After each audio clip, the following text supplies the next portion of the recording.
le Fils de l'homme est parti comme un brigand, il reviendra certainement vêtu de gloire et de majesté. Amen.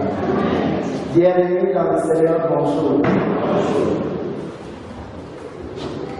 Je n'arrive pas à m'abstenir de dire que c'est une grâce pour nous de porter la parole de Dieu.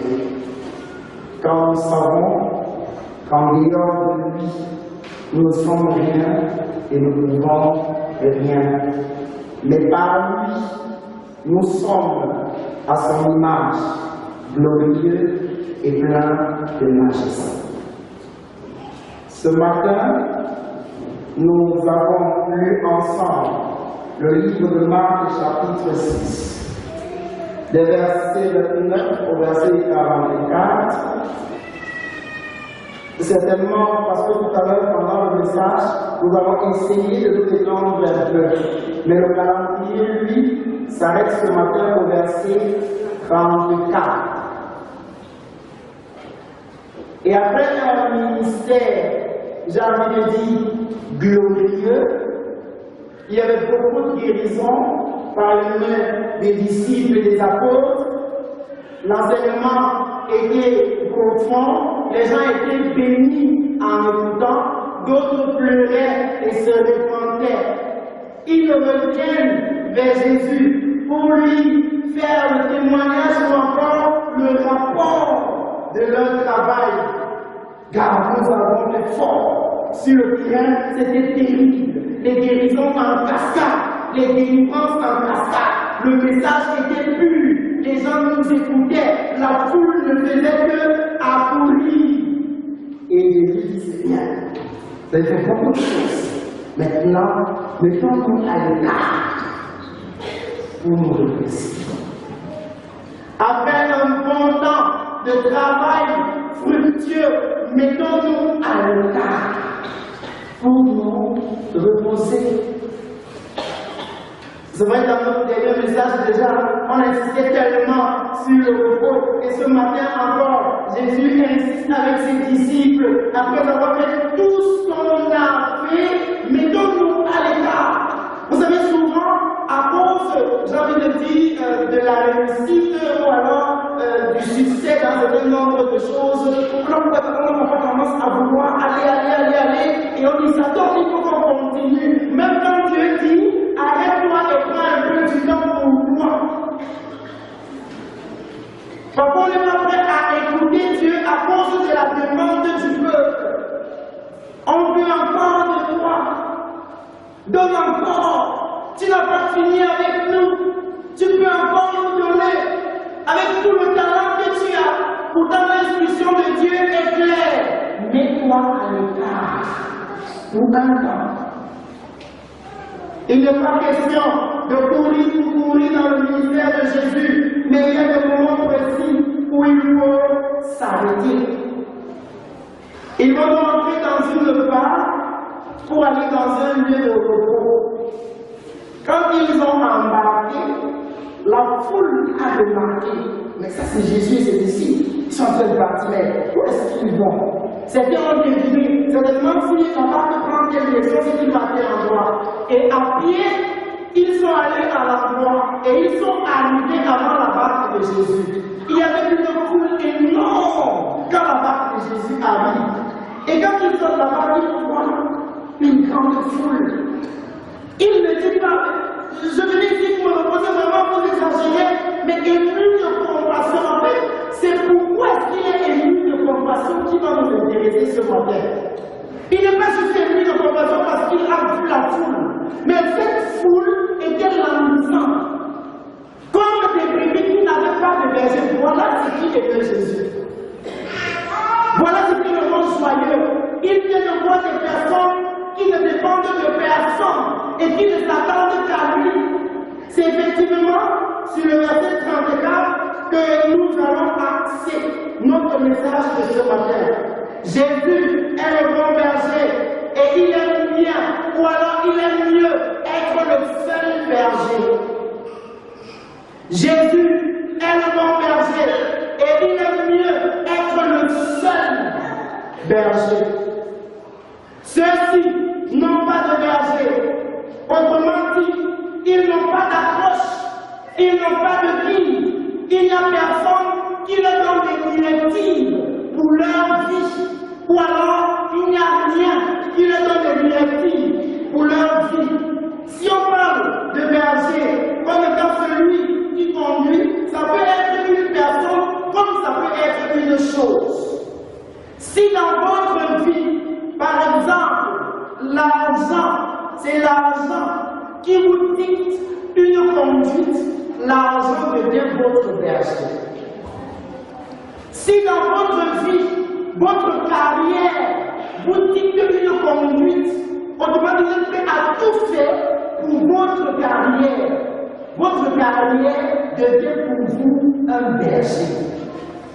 Et ici, Jésus rencontre des gens dans la vie de qui il n'y a personne ni rien qui dirige. Ils sont prêts à suivre Jésus, à tout abandonner pour suivre Jésus. Tout à l'heure, pendant que je parlais des bergers, je voudrais aussi citer qu'en dehors de ce qu'on explique comme matériel, il y a aussi des personnes qui ont dans leur vie des places, ou alors des personnes qui ont donné tellement de places, qui sont ceux qui dictent nos vies, qui nous donnent des directives. Parfois, ça peut être un parent qui prend la place du berger dans votre vie. Vous n'êtes pas prêt à suivre Jésus parce qu'il y a quelqu'un qui vous donne d'autres directives. Ça peut être un ami, ça peut même être un pasteur, un projet de vie, un travail pour l'argent. Et on voit au début du texte, au verset 29, les disciples de Jean qui ont laissé Jésus et qui sont allés enterrer leur ancien berger. C'est-à-dire pendant qu'ils évoluaient avec Jésus, il y avait toujours des petits qui imitent. Oui, on suit Jésus, mais on n'oublie pas qu'avant Jésus, il y avait un autre maître dans notre vie. Ils sont prêts à tout moment à lâcher Jésus pour retourner à Jean-Baptiste. Et c'est ce qui se passe quand vous avez dans votre vie plusieurs bergers. J'en ai dit parfois plusieurs pasteurs. Et à Baptiste, on va dire plusieurs bambines. Plusieurs personnes qui vous conduisent. À un certain moment, vous êtes confus parce que évidemment vous ne suivez plus personne. Ici, tu es avec tel pasteur. Là-bas, tu es avec tel pasteur. De l'autre côté, tu es avec tel pasteur. En fait, tu as plusieurs bergers dans ta vie et ces bergers t'empêchent d'être efficace auprès du berger qui est censé te conduire. Voilà ce qui est de Jésus. Ceux-ci, ils ne peuvent pas me lâcher. Ceux-ci, ils n'ont que moi. Comme Pierre a dit, Seigneur, à qui d'autre iront-nous? Tu as les paroles de la vie. Ils n'ont pas d'intérêt pour autre chose. Ils n'ont d'intérêt que pour moi. C'est d'ailleurs ce qui va pousser Jésus à faire un peu plus, même s'il était déjà fatigué, à donner un peu plus, même si c'était son heure de pause, à donner un peu plus, même si c'était le moment de repos. Et il va aller même plus loin. Quand les disciples vont lui dire, renvoie ces gens, parce qu'il n'y a pas de nourriture. Il sait déjà qu'à l'intérieur de lui, ils n'ont personne d'autre que moi. Si je les laisse partir, c'est pour eux qui les nourrit.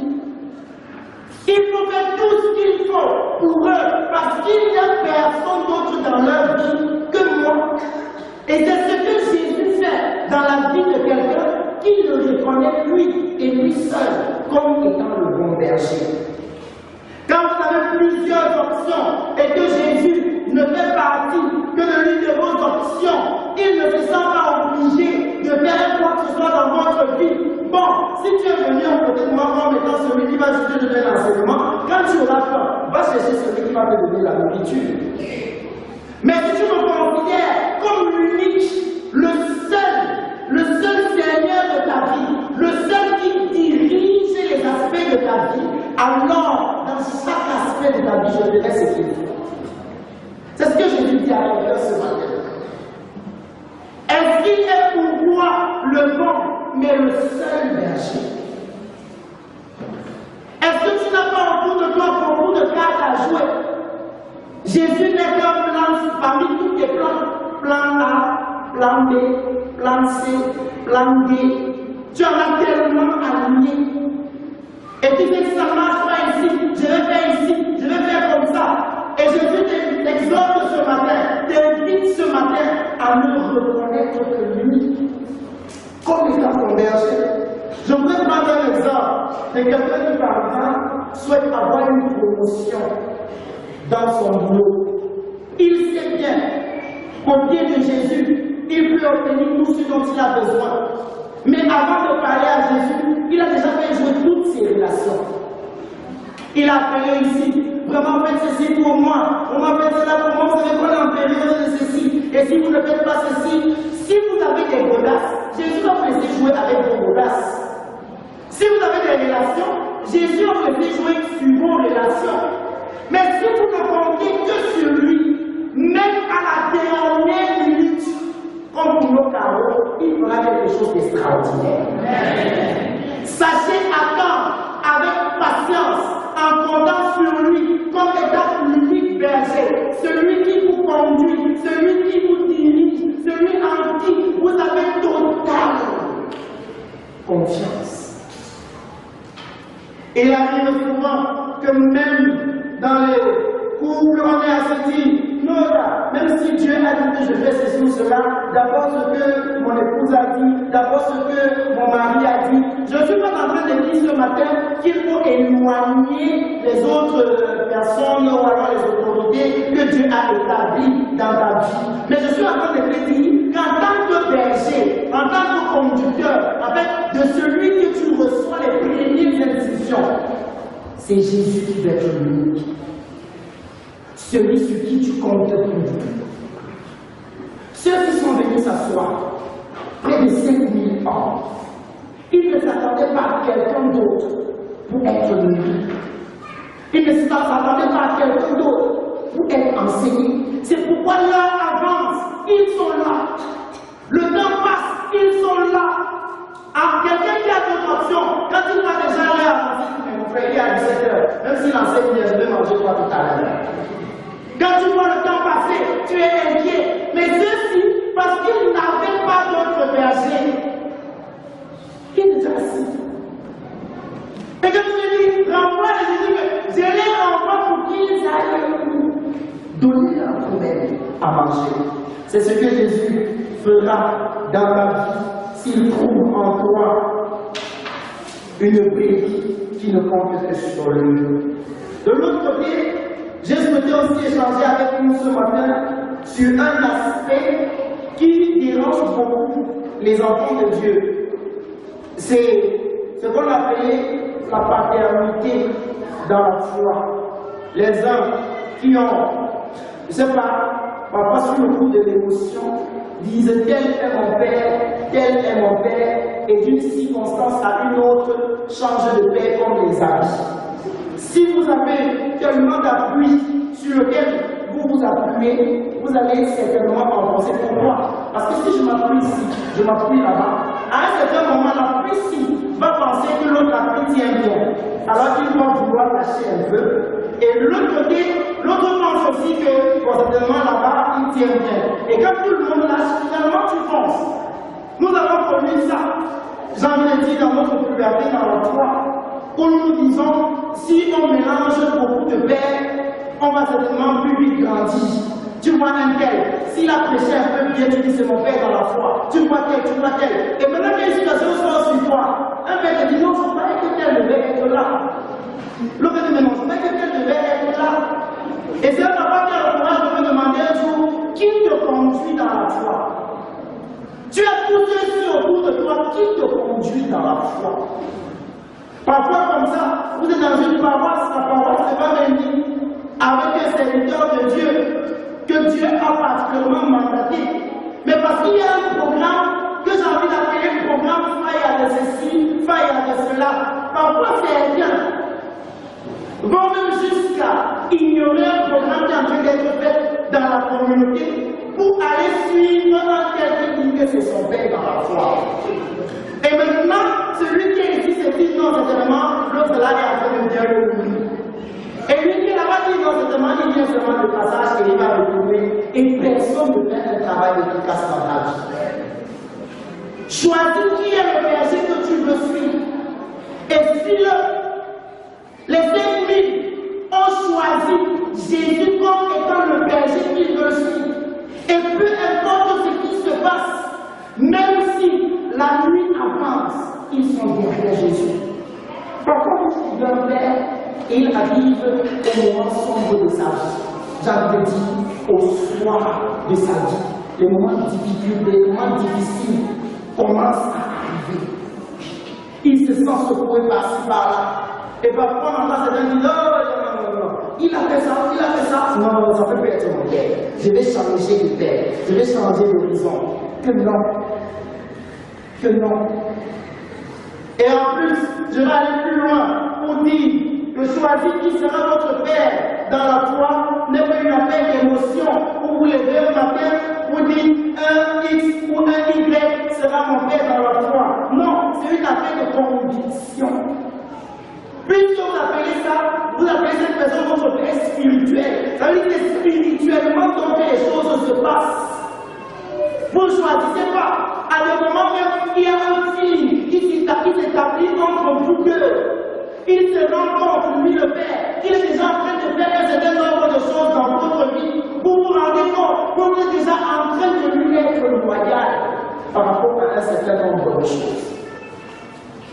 Mais si vous êtes embrouillé dans votre vie de foi, vous allez tomber sur des choses, des gens terribles, et parfois même, vous allez grandir sans avoir un soutien ou un accompagnement dans la foi. Jésus est le bon berger et lui de compassion parce qu'il a vu des personnes qui ne comptent que sur lui, qui sont comme égarés, qui savent qu'il n'y a que lui pour changer leur situation. Pour finir, chers bien-aimés, je voudrais qu'ensemble qu'on puisse saisir cette autre leçon. Jésus ne veut pas la petite partie de notre vie. Jésus ne veut pas un aspect de notre vie. Jésus nous veut tout entier. Jésus nous veut totalement. Un peu de Jésus, un peu d'ancêtre. Un peu de Jésus, un peu de maraboutisme. Un peu de Jésus, un peu d'exotérisme. Jésus ne veut pas. Soit vous lui appartenez, soit vous ne lui appartenez pas.